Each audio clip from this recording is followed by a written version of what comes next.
तीन डिजिट का नंबर जैसे मान लीजिए कि यहाँ पर 529, ये मेरे भाई यहाँ पर किसका स्क्वायर होगा, ठीक है। या फिर मान लीजिए मेरे भाई 484, यहाँ पर ये किसका स्क्वायर होगा, ठीक। तो यहाँ पर देखिए जब 3 अंकों का अगर आपको कोई भी डिजिट दिया जाता है तो स्टेप नंबर 1 मेरे भाई क्या होता है, स्टेप नंबर 1 हमारा होता है पेयरिंग करना। क्या करना, जोड़ा बनाना।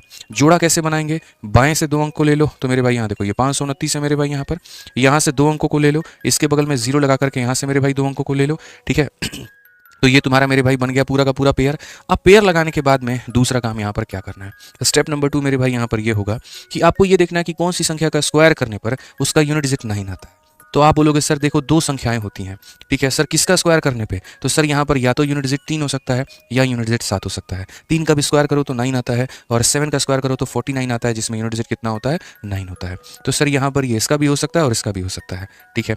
अब उसके बाद में दूसरे वाले जोड़े में देखो कौन ऐसा परफेक्ट स्क्वायर है जो मेरे भाई इससे छोटा है या इसके करीब है।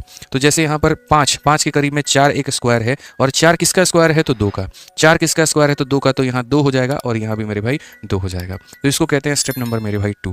अब स्टेप नंबर 3 को समझो, यहाँ पर क्या है, जैसे 23 हो गया और यहाँ पर 27 हो गया, ठीक है। तो इसमें अब आप कैसे पता करोगे यहाँ पर कि सर ये 23 का आंसर है या फिर ये 27 का आंसर है।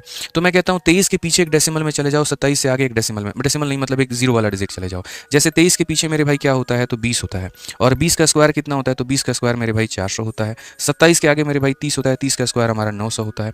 अब आप देख लो सर ये जो 529 है ये हमारा इसके करीब में है या फिर इसके करीब में है। तो सर अगर ये पहले वाले के करीब में होगा तो आंसर ये होगा, और अगर ये बाद वाले के करीब में होगा तो आंसर ये होगा। बोलोगे सर करीब का सेंस क्या बनता है, वो थोड़ा हमको समझ में नहीं है। तो करीब का सेंस का मतलब यहाँ देखो डिफरेंस 129 का है और यहाँ डिफरेंस 300 से भी ज्यादा है। तो स्टेप नंबर 1 था पेयर करना, स्टेप नंबर 2 था दोनों पेयर से डिजिट्स को निकालना, और स्टेप नंबर 3 था मेरे भाई नियरेस्ट डिजिट देखना क्या होता है।